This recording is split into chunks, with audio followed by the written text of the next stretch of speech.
With the Elder Scrolls Online, we're bringing two different groups of players together. We got the Elder Scrolls crowd, which is used to great games like Skyrim and Oblivion and Morrowind and the older games. And then we have the MMO crowd, which is used to all the great MMOs from the last 15 years. We're bringing them all together into one great game, and we're really excited to tell you about it.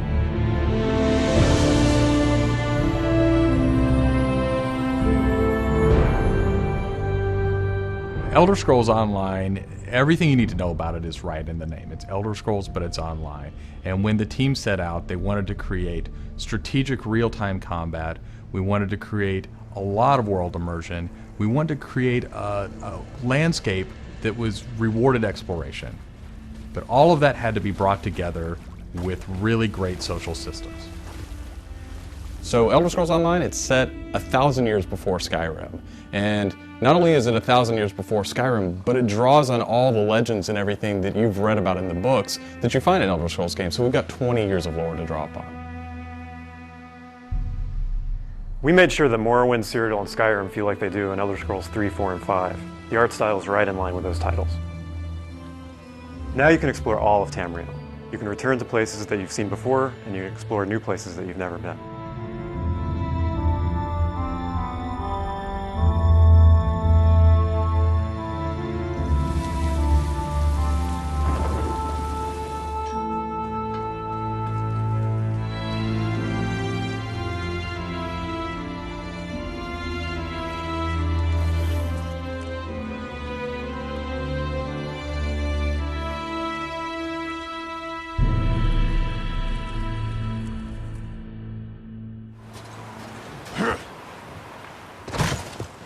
This is an Elder Scrolls combat system. Moving your mouse will make you look around and aim your weapon. You can tap your left click to attack, hold it to power, hold your right click to block, and of course sprinting, crouching, and sneaking around play a role.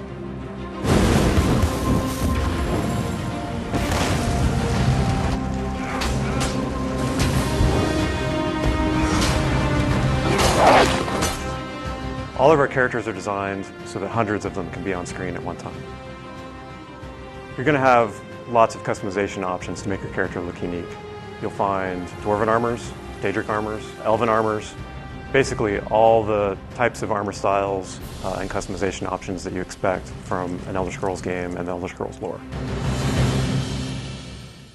By far the worst experience of any online game is at its launch when you're trying to find your friends.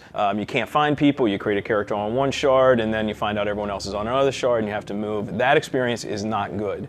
So we are not going to have shards. We have a technology we call Mega Server where all players are on one server. So all your friends are right there, you just create a character, you click play and you go.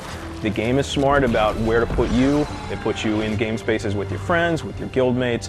It's a way to be connected with everyone and the game figures out where to put you. So with Elder Scrolls Online, one of the big things is that you'll be able to get together with your friends and overcome obstacles. So things like public dungeons, heroic dungeons, but most importantly, when you participate with your friends or even just with strangers, you're not competing for resources. You're all working together to overcome something and you get equal credit for that. As a player, you're able to start off by picking one of 9 races. You'll be able to pick a class. So that's just the start, though. From there, all of the choices you make with quests, all of the choices you make in which abilities you choose, which weapons you use, which armor you use, really help make your character stand out in the world. The basis for the customization system in Elder Scrolls Online is that you can use whatever weapon or armor type you actually want to use. You can play as a heavy armor character who's a tank with bow, or you can play as a mage who uses a two-handed weapon, or you can play as a sneaky guy who runs around healing people. The combination that you selected out of what armor type you use, what weapon type you use, and what class you use really creates a unique character experience for you. One of the things you're going to be able to do that's going to make you stand out is you have perks. For instance, perks allow you to become a werewolf or a vampire or maybe even have special pets. But it's not just about that. There are other things like how you increase your stamina, how you increase your magic, or how you increase your health that really take you from your initial class choice And it makes you stand out because you're saying, these are the things that are important to me. This is the way I want to play. This is the role I want to take in combat.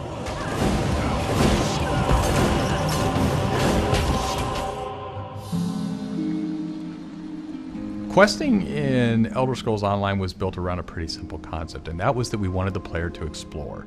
And we wanted, when the player explored, for them to be able to see something around a corner and say, oh, well, I was on this quest, but now I see something over there that's really interesting. And so they had this decision point of, which thing do I do next? And that's really where we want the player to go. It's not what do I do next, it's which one of these things do I do next.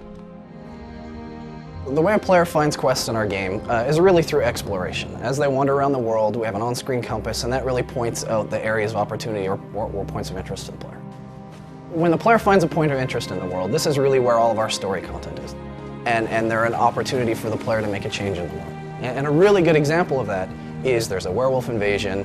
When the player gets there, they fend off the werewolf invasion, they save the town, and every time you come back to that village, you'll be remembered and thanked by the villagers. The werewolves will be gone just like you would have in Oblivion as the hero of Clutch. Once you hit level 50, that's really where the game opens up. At this point, you're going into Cyrodiil to PvP, or you're deciding you want to go on a heroic raid with your guild and your friends, or maybe you might go into an adventure zone, which is our way of getting you into a zone where you can play solo, you can play with a small group, or you can play with a really large group to overcome obstacles.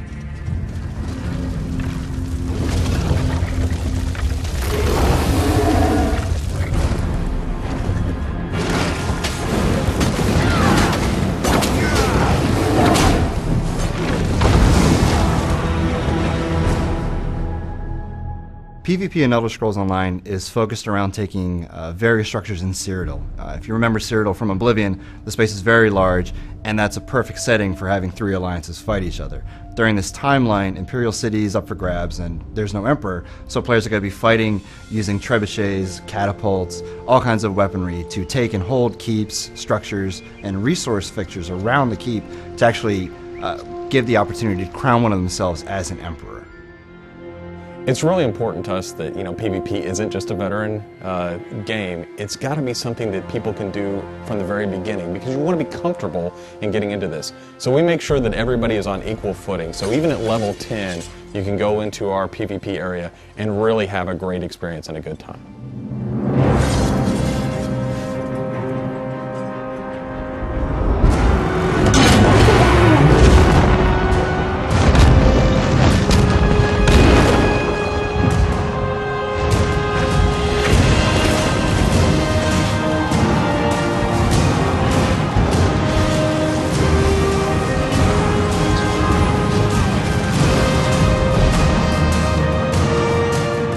With a game the size of the Elder Scrolls Online, it's really hard to, in one demo, one presentation, one video, to list everything about the game. So what you've heard today are the basics. Over time, we're going to go into more depth in everything you've heard about today, and then all the other systems which we haven't talked about yet. All these elements are going to come together and make Elder Scrolls Online the next great online RPG.